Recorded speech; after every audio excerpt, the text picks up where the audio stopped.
Bonjour Hélène Bailly. Bonjour Claire. Bon, je suis ravie de vous retrouver sur Fab Paris.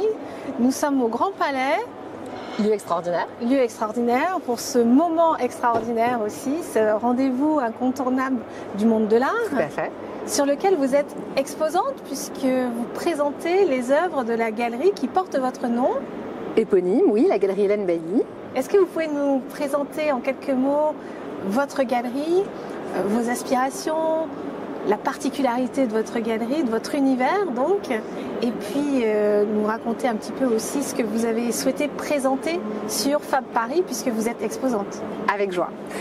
Donc je suis Hélène Bailly de la galerie Hélène Bailly qui se situe au 71 rue du Faubourg Saint-Honoré en face du Bristol dans le 8e, au cœur du quartier Matignon-Saint-Honoré. On est spécialisé dans les avant-gardes, voilà, donc tous les avant-gardes du XXe siècle. Et nous avons choisi d'exposer à Fab, car nous pensons que c'est un salon un peu hors norme et qui a la spécificité de regrouper chaque spécialité. Donc en fait, il prend le meilleur de chacun des spécialités. C'est vrai que très fréquemment, on a beaucoup de salons qui sont dédiés à l'art contemporain ou à une spécificité et Fab, quant à lui, prend le meilleur de chacune. Donc je suis ravie et très fière d'être là pour cette nouvelle édition. Nous avons, stand C18, fait le choix de montrer trois grands monstres de l'art moderne, grands maîtres, que sont Miro, Picabia et Picasso, trois Espagnols connus et reconnus qui ont été tant amis que rivaux, professionnellement et dans leur vie intime également. Et donc nous avons fait le choix d'exposer tout médium de chacun afin de rentrer dans l'univers plus pertinent. Donc nous avons des œuvres sur papier, sur toile, des bronzes et des céramiques de chacun d'entre eux qui couvrent chacune des périodes de leur histoire. Oui, parce que là, vous avez une sélection finalement d'œuvres qui sont assez représentatives, assez emblématiques. Sur quels critères, en fait, justement, vous les avez choisis? Parce que vous venez de dire que ce sont des œuvres emblématiques de leur histoire. Est-ce que c'était le seul critère ou est-ce qu'il y avait aussi d'autres préoccupations qui étaient peut-être des préoccupations esthétiques pour faire communiquer ces œuvres entre elles, finalement?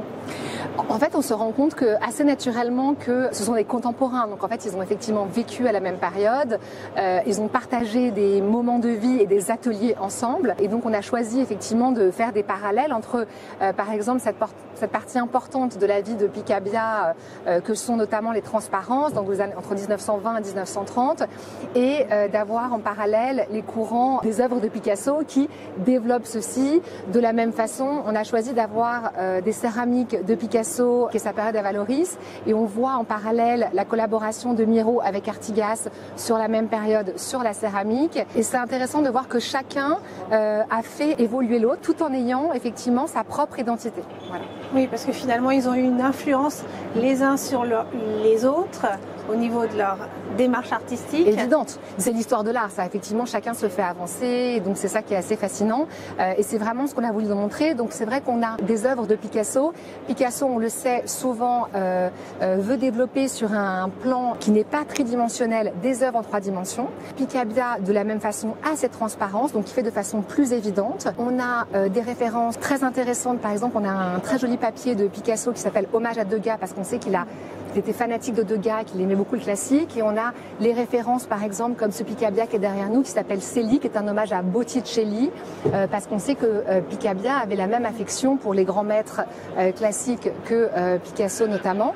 Donc c'est ça qui est effectivement fascinant, c'est de comprendre que chacun a essayé en ayant sa propre identité très forte, parce qu'ils sont tous les trois des grands maîtres facilement reconnaissables, effectivement, d'avoir, en citant les mêmes influences, on en tirait quelque chose de différent.